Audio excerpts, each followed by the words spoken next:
What's going on YouTube? My name is Jacob. Welcome to 911%. Today we're doing a brake job on my 9972 Carrera 4S. There, I like nailed it.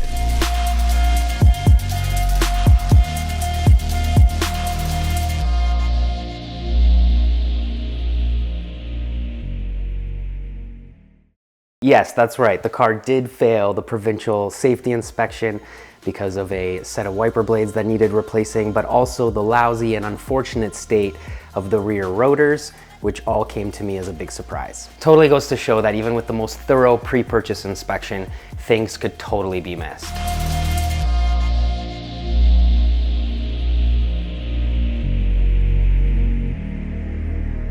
So indeed, they did need replacing. I'll show you guys how much corrosion was around the edges of the rotor and also how little pad contact actually was on the inside, just completely not within spec. So obviously it failed and they needed changing. So I got a price from the dealership for the wiper replacement and then of course the rear rotors with pads, and decided just to tackle such an easy thing myself and then make some content. So we're gonna jump right into this little quasi DIY. Check it out.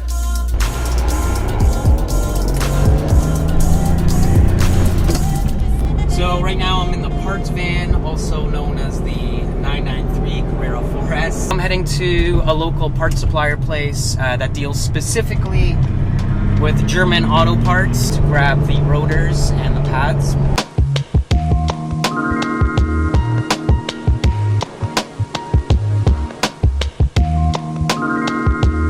Start filming this because I might. Yeah.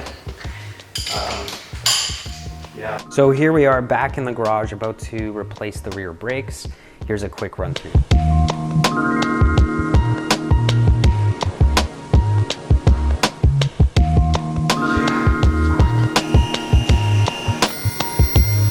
So I have the car up on my direct lift mid-rise scissor lift. I'm gonna post the URL in the description below on what lift I'm using. It's actually an awesome piece of machinery. And then the rear wheels are coming off. What do you mean? That's how does one what do you write to it like mail? No, a lot of people use it and communicate. I guess they can communicate with NBC riders. No, she can't say anything in 10 seconds or less. Allison will be in the studio shortly. The first thing to do is to pull out the cotter pin that holds the caliper pin using some pliers. Then, using a punch or a screwdriver in my case and a mallet, I gently tapped out the caliper pin that holds the pad spring in. Just needs to get clean. With it out, now you can remove the two pad wear sensors from the old pads with a pair of pliers. You're probably not going to reuse these, but if you are, just be very careful because they are brittle. If you're getting new ones, you can probably just cut them out or whatever. In my case, they're pretty much seized to the old pads, so pulling them out in one piece was the only way I could do it. Using some clamps with rubber tips, I compressed the brake cylinders by placing the clamps on the old pad and then also on the front of the caliper, there's a little spot. As you guys can see, and before doing that, I removed a little bit of brake fluid using a turkey baster from the reservoir so that my compression didn't overflow it. Now the pads can pop out.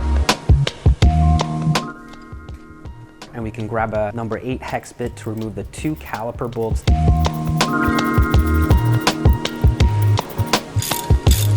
And you can pull that out of the way. With it out of the way, I use a big Phillips head screwdriver to remove the two screws holding the rotor on the hub. You have to be careful here because this is easy to strip, especially if the brakes are original to the car or they've been seized or whatever. So even though your parking brake is down, you may need to loosen the e-brake shoes before removing the rotor. This is dependent on how worn out your rotors are. Looks like mine were the original, so I adjusted the parking brake shoes by positioning the lug nut holes to the 3 o'clock or the 9 o'clock position, depending on which side of the car you are, and using a flathead screwdriver, rotating the adjustment screw until the shoes let the rotor go. I had a cell phone light that I felt like that was the only way I could really see in there so that I can find that adjustment screw. It came in really handy during the quake. A lot of people, that's how they were communicating out to tell family and loved ones they were okay because all the phone lines were down. So now with the rotor off, I clean up some of the corrosion and brake dust using spray brake cleaner. And after that, I paint the contact surfaces with some paste. And using gloves not to contaminate the new surface, I insert the new rotor onto the hub, and I align it so that the rotor screw holes match up, and there's only one way that the rotor can go on, so it's easy to rotate it and place it exactly where it needs to go. And now at this point, I screw in the new rotor screws. These are screws you do not want to reuse.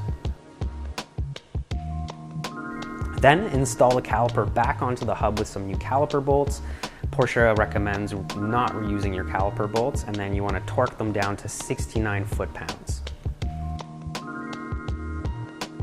Then I paint the backs of the pads with some paste and insert them in.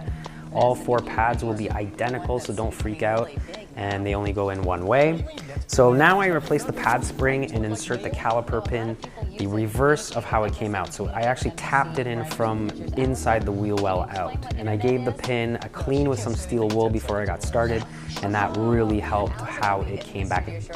Now I adjust the cotter pin hole on the caliper pin just so I can see it, and I insert the cotter pin back in.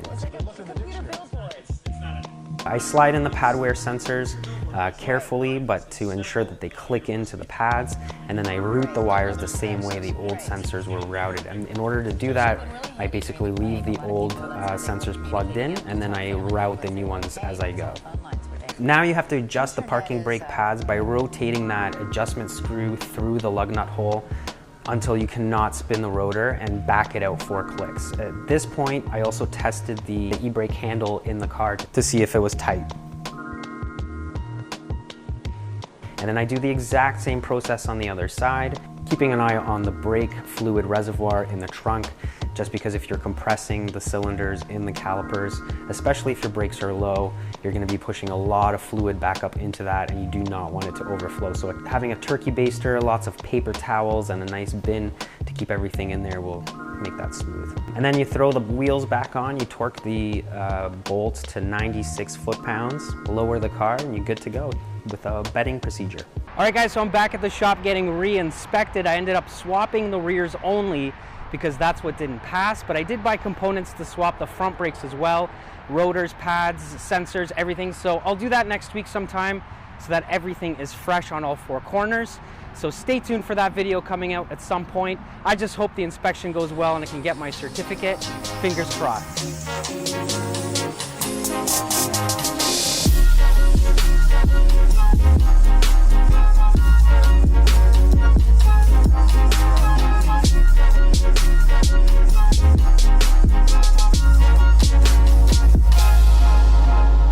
Happy to report that it passed, and after some running around, I finally got the car registered with some plates. So I'm super excited about that because I can finally go for a legitimate drive.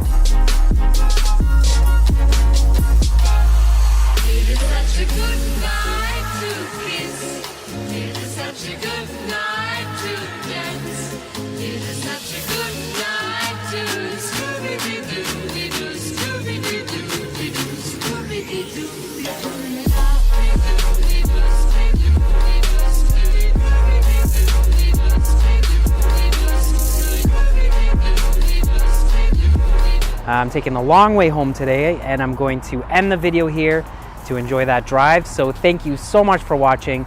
Remember to subscribe, comment, and like, and I'll see you guys next Thursday. Take care.